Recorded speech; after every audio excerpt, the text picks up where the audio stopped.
উনি স্বপ্নে দেখলেন একটা লাল মোরগ ওনাকে 3টা ঠোকর মেরেছে। মুগীরা ইবনে শুবা রাদিয়াল্লাহু তাআলা আনহুর দাস আবু লুলু আল মাজুসি, এই লোকটা খঞ্জর বানাতে পারত। মুগীরা রাদিয়াল্লাহু তাআলা আনহুর দাস। মুগীরা প্রতিদিন 4 দিরহাম করে চার্জ করত, যেহেতু দাস। সে এসে বিচার দিল, আমিরুল মুমিনিন, মুগীরা আমার থেকে বেশি টাকা চায়, জুলুম করে। ওমরে ফারুক বললেন, তাই? তুমি কি কাজ জানো? বলে, আমি খঞ্জর বানাতে জানি। বাড়ি কই? পারস্য।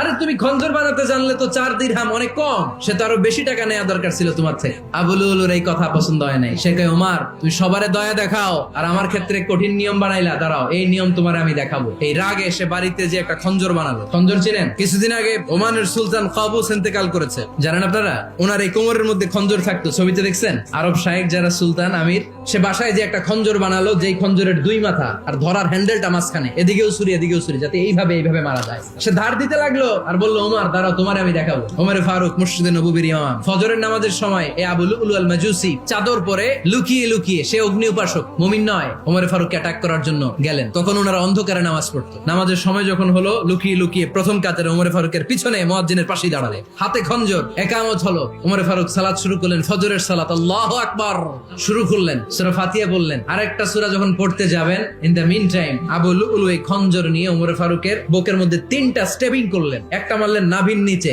মারার সাথে সাথে পাকস্থলী কেটে গেল। আরেকটা মারলেন পাজরে, পাজর ছিঁড়ে গেল। 3টা মারার পরে ওমরে ফারুক বললেন, কাতালানি আল কালব, এক কুকুর আমাকে মেরে ফেলেছে। পেছন থেকে এক সাহাবীকে টান মেরে সামনের দিকে নিয়ে গেলেন, তুমি নামাজের ইমামতি করাও। আর ওমরে ফারুককে বাকিরা ধরাধরি করে পেছনে নিতে আরম্ভ করলেন। আর এই আত্মাই আক্রমণ যে করেছে, সে কাতারের মাঝখান দিয়ে যেতে আরম্ভ করলো আর 2 দিকে ছুরি মারতে আরম্ভ করলো। 13 জন সাহাবীর গায়ে ছুরি মেরেছে, 7 জন সাহাবা স্পট ডেথ, জায়গায় মৃত্যু।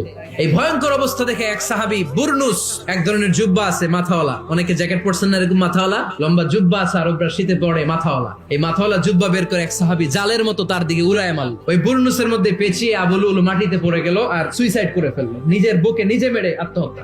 যেই সাহাবীকে ইমামতির জন্য দাঁড় করালেন, উনি ছোট্ট সূরা দিয়ে প্রথম রাকাতে সূরা আল কাউসার, দ্বিতীয় রাকাতে সূরাতুল ইখলাস দিয়ে নামাজ শেষ। ওমরে ফারুক বেহুশ, সবাই কান্নাকাটি করতেছে, সবাই দেখতে গেলেন, এখন হুঁশ ফিরে না। মুখের মধ্যে, মুখ খুলে রাষ্ট্রের চিকিৎসক মুখের মধ্যে দুধ দিলেন, ওই নাভি দিয়ে দুধ বের হয়ে যায়। তারা বললো, ওনারে বাঁচানো সম্ভব না, দেখেন হুঁশ ফিরে কিনা। হুঁশ ফিরলে ওনার পরে কে আমির হবে, উনি যেন প্যানেল ঠিক করে দিয়ে যায়। সবাই তাকিয়েছে ওমরে ফারুকের চোখের দিকে। আল্লাহর মেহেরবানিতে ঘন্টা খানিক পরে উনি চোখ খুললেন। চোখ খোলার পরেই বলেন নাই, ও মা আমি মরে যাই। চোখ খোলার পরে উনি বলেন নাই, কে মারলো আমারে। চোখ খোলার পরে উনি বলেন নাই, আমার পরে নেতা কে হবে। চোখ খোলার পরে সর্বপ্রথম কথাটি ছিল, আসল্লান নাস, আমার নেতৃত্বে যে ফজরের নামাজটা শুরু হয়েছিল, এটাকে ঠিক মতো তোরা পড়েছিলি? This is Umar, our super hero. নেতা অনেকগুলো লাগে না, এরকম নেতা একটাই যথেষ্ট, যে গোটা বিশ্বকে কাঁপায় দিতে পারে। চিল্লায় বলো ঠিক কিনা?